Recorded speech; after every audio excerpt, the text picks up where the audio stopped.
இயக்குனரும் நடிகருமான மனோஜ் பாரதிராஜா வாழ்க்கை வரலாறு.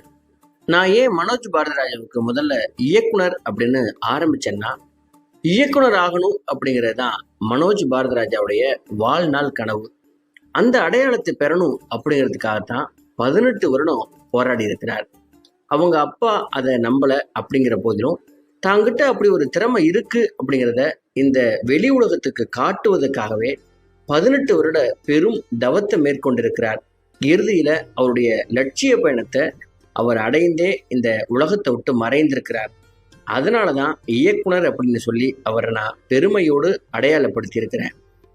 இயக்குனர் மனோஜ் அவர்கள் மாநிலமான தோற்றம், நீள் வட்ட வடிவ முக அமைப்பு, கூர்மையான சின்ன கண்கள், பிரத்யேகமான குரல் கொண்டவர், ரொம்ப மென்மையாக பேசக்கூடியவர். இயக்குனர் இமயம் பாரதிராஜாவின் ஒரே பாசமகன்.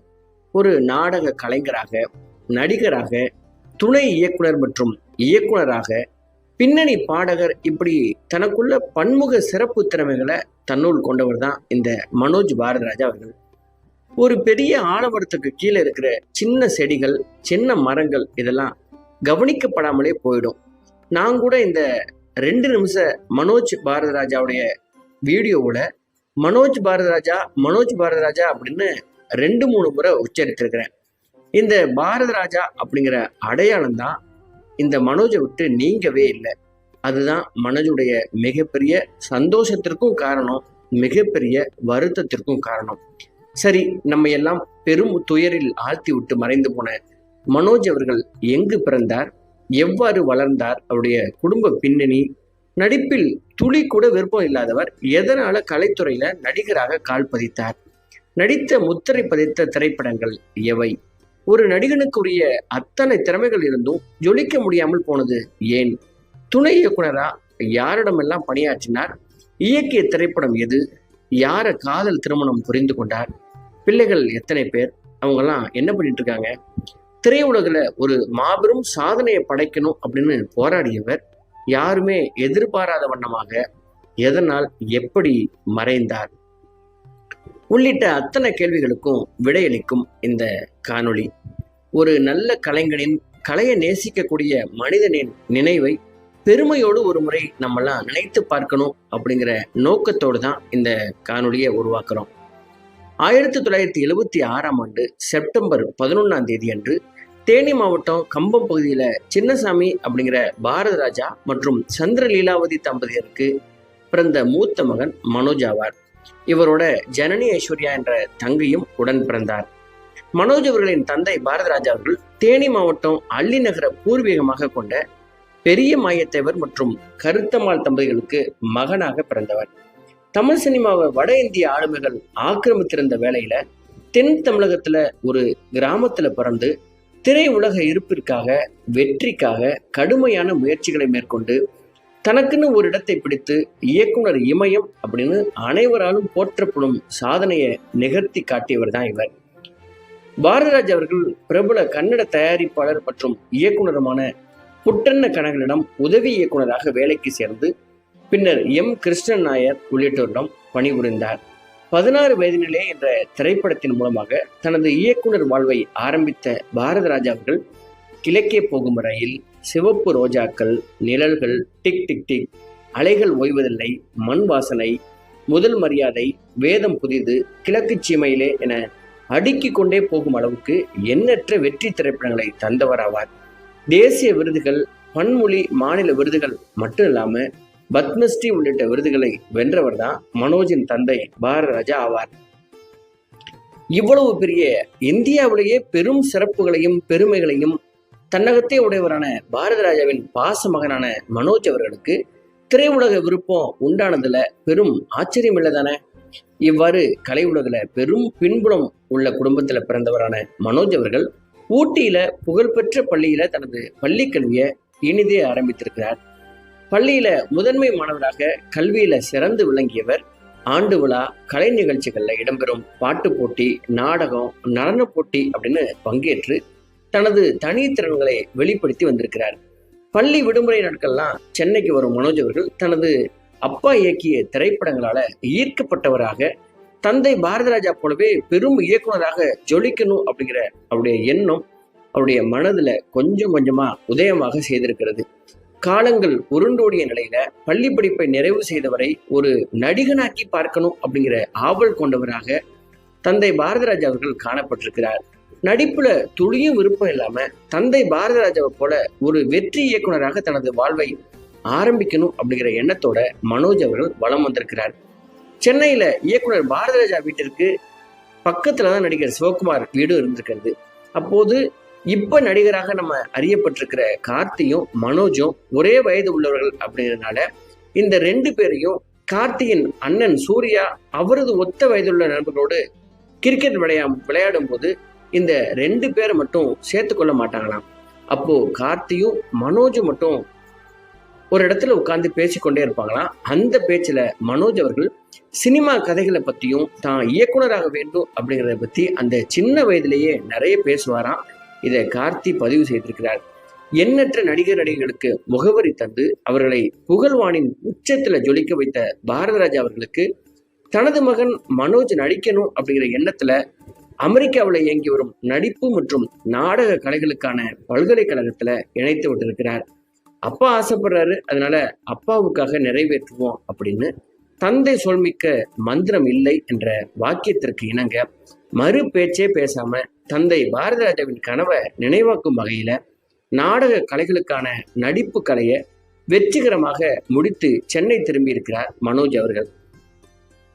பாரதிராஜா தனது மகன் மனோஜ் பெயரில மனோஜ் கிரியேஷன்ஸ் என்ற தயாரிப்பு நிறுவனத்தை ஆரம்பித்து திரைப்படங்களை தயாரிக்க ஆரம்பித்திருக்கிறார்.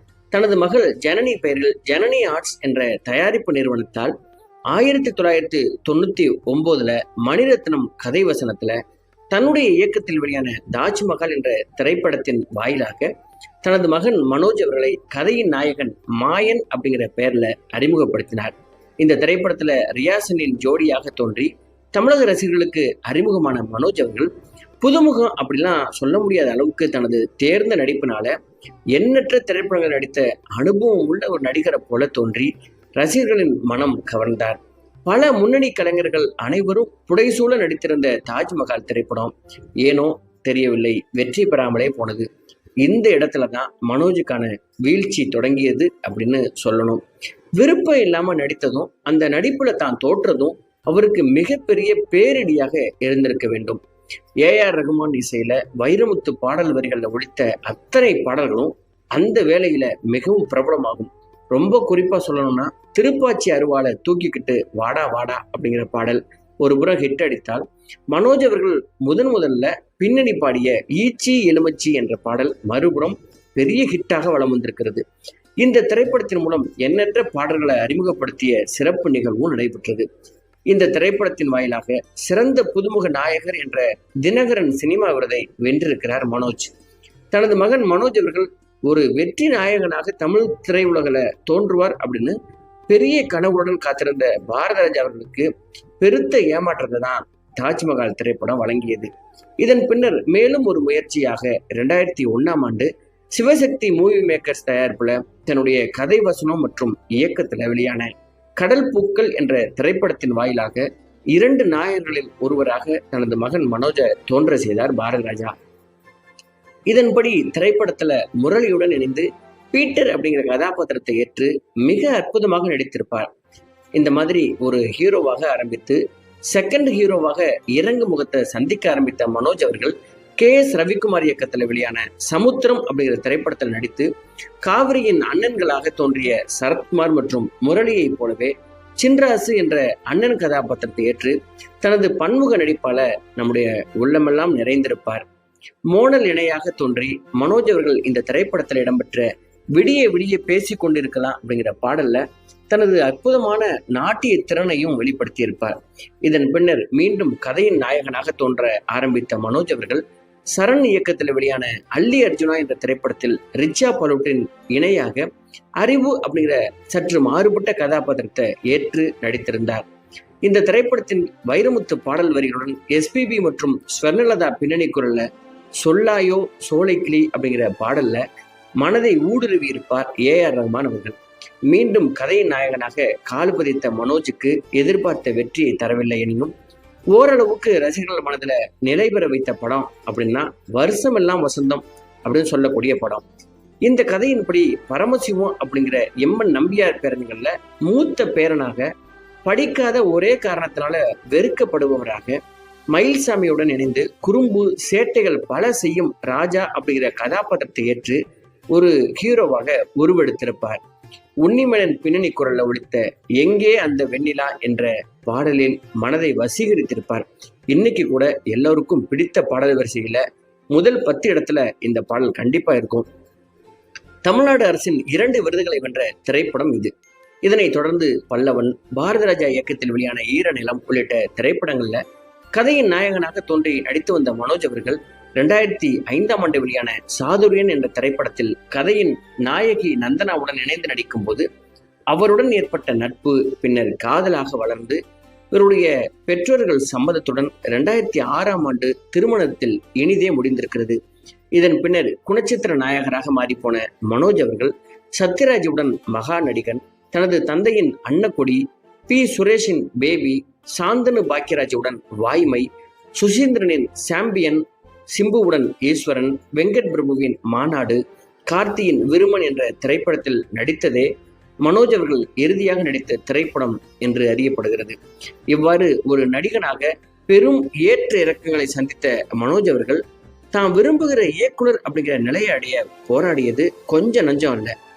பாம்பே அப்படிங்கிற திரைப்படத்துல இயக்குனர் மணிரத்னத்தின் உதவி இயக்குனர்கள் ஒருவராக வேலை செய்த மனோஜ் அவர்கள் பின்னர் தனது தந்தை பாரதராஜா இயக்கத்தில் வெளியான பொம்மலாட்டம் என்ற திரைப்படத்தில் உதவி இயக்குனராகவும் வேலை செய்திருக்கிறார். சங்கர் இயக்கத்தில் ரஜினிகாந்தின் எந்திரன் என்ற திரைப்படத்தில் இயக்குனர் சங்கரின் உதவியாளராக பணிபுரிந்த மனோஜ், எந்திரன் திரைப்படத்தில் ரஜினிக்கு இரட்டை வேடங்களில் நடிக்கும் போதெல்லாம் டூப்பாகவும் நடித்து அசத்தி இருப்பார். இவ்வாறு ஒரு நடிகராக, துணை இயக்குனராக வலம் வந்தவர் தனது அப்பாவை போல மாபெரும் இயக்குனராக வேண்டும் அப்படிங்கிற எண்ணங்களோடு 18 வருட காலமாக போராடியவருக்கு அதற்கான வாய்ப்புகள் அமையாமல் விரக்தியின் வழியோடு ஏமாற்றத்தை மட்டுமே அள்ளி தந்திருக்கிறது. இந்த ஏமாற்றம் மனோஜுக்கு மது பழக்கத்தையும் உண்டாக்கி இருக்கிறது. அதிலிருந்து மீளுவதற்கும் பெரும் முயற்சி எடுத்து இருக்கிறார். விரக்தியினால் மனதளவில் துவண்டு போனவருக்கு அவ்வப்போது ஆறுதல் தந்து அதிலிருந்து வெளியே கொண்டு வந்தவர் அவருடைய காதல் மனைவி நந்தனா ஆவார். மனைவியின் பெரும் ஆறுதல் மற்றும் உற்சாகம் காரணமாக புத்துணர்ச்சியுடன் மீண்டும் திரைப்படத்தை இயக்குவதற்கான வாய்ப்பை தேடியவருக்கு பெரும் துணையாக நின்று வாய்ப்பினை வழங்கினார் தயாரிப்பாளர் சுசீந்திரன். மனோஜ் அவருடைய ஆத்மா இன்றைக்கு ஓரளவாவது நிம்மதியாக இருக்கும் என்றால் அதற்கு காரணம் தயாரிப்பாளர் சுசீந்திரன் அவர்கள் வழங்கிய வாய்ப்பு தான். அதற்காக இந்த நேரத்தில் நம்ம அவருக்கு நன்றி சொல்லித்தான் ஆகணும். பாரதராஜ் அவர்கள் தனது மகன் மனோஜை நடிகனாக்கி பார்க்க வேண்டும் என்ற ஆவலில் திரைப்படத்தை தயாரித்து இயக்கி வெளியிட்ட திரைப்படங்கள் எல்லாம் தோல்வி முகம் கண்டு மனதிற்கு வேதனை அளித்ததால மன உளைச்சல் கண்ட மகனை இயக்குனராக்கி பார்க்க நினைத்து அதுவும் தோல்வி அடைந்து விட்டால் அந்த நிகழ்வை தன் மகன் மனோஜ் தாங்கிக் கொள்வாரா அப்படிங்கிற ஒரு பாசமுள்ள தந்தையின் மனநிலையாக இருந்திருக்கிறது. ஆனால் மனோஜ் அவர்கள் தான் இயக்கிய மார்கழி திங்கள் என்ற திரைப்படத்தில் இயக்குனர் என்ற பேச்சையே எடுக்காத தனது தந்தை பாரதராஜாவையே கதையின் நாயகனாக்கி வெண்ணிலா புரொடக்ஷன் தயாரிப்புல 2023ஆம் ஆண்டு மார்கழி திங்கள் என்ற திரைப்படத்தை இயக்கினார். இந்த திரைப்படத்தின் போது தன்னுடைய மகன் எப்படியெல்லாம் இயக்குகிறான் என்பதை பார்த்த பாரதராஜா அவர்கள் தன்னுடைய மகனின் இயக்குனர் என்ற முகத்தை நம்ம அறியாம விட்டுட்டோமே அப்படின்னு வியந்து போனவராக ஆனந்த கண்ணீரை வடித்திருக்கிறார் பாரதராஜா அவர்கள். அப்போதுதான் எத்தனையோ வெற்றி இயக்குனர்களை உருவாக்கிய நம்ம மகனை அவ்வாறு உருவாக்காமல் விட்டு விட்டோமே என்ற உணர்வு பாரதராஜா அவர்களை கலங்கடிக்கத்தான் செய்திருக்கிறது. மனோஜ் அவர்கள் மற்றும் நந்தனா இந்த காதல் தம்பதிகளுக்கு ஆர்த்திகா மற்றும் மதிவதனி என்ற 2 மகள்கள் உள்ளனர். இவர்களில் மூத்த மகள் ஆர்த்திகா. இவர் தனது தாத்தா மற்றும் தந்தை மனோஜ் போன்று இயக்குனராக கால் பதிக்க முயன்று வருகிறார். இளைய மகள் மதிவதனி அவர்கள் கல்லூரியில் கல்வி பயின்று வருகிறார். இவ்வாறு சிறந்த இல்லறம், நடிகர், இயக்குனர் அந்தஸ்து உள்ளிட்ட சிறப்பான இந்த வாழ்க்கையில மகிழ்ச்சிகரமாக பயணித்து வந்த மனோஜ் அவர்களுக்கு இதயத்துல பிரச்சனை வந்து ஒரு அறுவை சிகிச்சையும் மேற்கொண்டிருக்கிறார். தனது தந்தையின் இயக்கத்தில் வெளியான சிவப்பு ரோஜாக்கள் என்ற திரைப்படத்தை மீண்டும் ரீமேக் செய்து வெளியிட நினைத்திருந்த வேளையில்தான் சில மாதங்களாக உடல் நலக்குறைவால் பாதிக்கப்பட்டு மருத்துவமனையில் அனுமதிக்கப்பட்ட மனோஜ் அவர்கள் சிகிச்சை பெற்று வந்த நிலையில சிகிச்சைக்கு பின்னர் தனது பேரன்புமிக்க குடும்பத்தின் அரவணைப்புல ஓய்வெடுத்து வந்த நிலையில்தான் யாரும் எதிர்பாராத வண்ணமாக 2025ஆம் ஆண்டு மார்ச் மாதம் 25ஆம் தேதி ஏற்பட்ட மாரடைப்பு காரணமாக தனது 48 வயதில் உயிரிழந்தது வேதனையின் உச்சம். இந்த உலகத்துல மரணம் ரொம்ப கொடியது. அதுலயும் பெத்தவங்க இருக்கும்போதே அவங்களுடைய பிள்ளைகள் இறப்பது அப்படிங்கிறது கொடுமையிலும் உச்சம், துக்கத்தின் உச்சம் அப்படின்னு நம்ம சொல்லலாம். அந்த வகையில 50 ஆண்டு காலமாக இந்த சினிமா உலகில எத்தனையோ நடிகர்களுக்கு, உதவி இயக்குநர்களுக்கு, கலைஞர்களுக்கு வாழ்வளித்த இயக்குனர் இமயம் பாரத ராஜா அவர்கள் தன்னுடைய ஒரே மகனை இழந்து இருப்பதன் மூலம் அவர் அடைந்த துக்கத்தை வார்த்தையில நம்ம விவரிக்க முடியாது. அதே போல தன்னுடைய காதல் கணவன் இழந்த நந்தனா அவருடைய இழப்பையும், 2 மகள்கள் தங்களுடைய அப்பாவை இழந்த இழப்பையும் வார்த்தைகளினால நம்ம சொல்லி தீராது. சினிமா கலைஞர்களுக்கு இதன் மூலம், இந்த காணொளி மூலம் நம்ம சொல்லிக்க கூடியது, சினிமாவையும் ஒரு தொழிலை போல நீங்க நினைக்கணும். சினிமா வெற்றி அப்படிங்கிறது வெறும் திறமைகளால மட்டும் அல்ல, அதற்கு வேறு ஏதோ ஒன்று தேவைப்படுது. அதற்கான நம்பிக்கையும் முயற்சியும் எடுக்கணும் அப்படிங்கிறது உண்மைதான். ஒருவேளை அந்த வெற்றி சாத்தியப்படாம போகுமானால் அதற்காக இந்த அற்புதமான வாழ்க்கையை இழக்க வேண்டியதில்லை, விரக்தி நிலைக்கும் போக வேண்டியதில்லை, மதுவையும் தேடி நம்ம போக வேண்டியதில்லை. உங்களை நீங்களே கெடுத்துக்கிட்டு உங்க உடல்நிலையை அழிச்சுக்கிட்டு உங்களை நம்பி இருக்கிற குடும்பத்தை நீங்க ஆதரவற்ற நிலையில விட்டுட்டு போக வேண்டியது கொடுமையிலும் கொடுமை அப்படிங்கிறது என்னுடைய தாழ்மையான கருத்து. திரு மனோஜ் அவருடைய குடும்பத்தாருக்கு இந்த காணொளி மூலம் எல்லாம் வல்ல இறைவன் நிம்மதியை தரணும் அப்படின்னு வேண்டி கேட்டுக்கொள்கிறோம். நன்றி, வணக்கம்.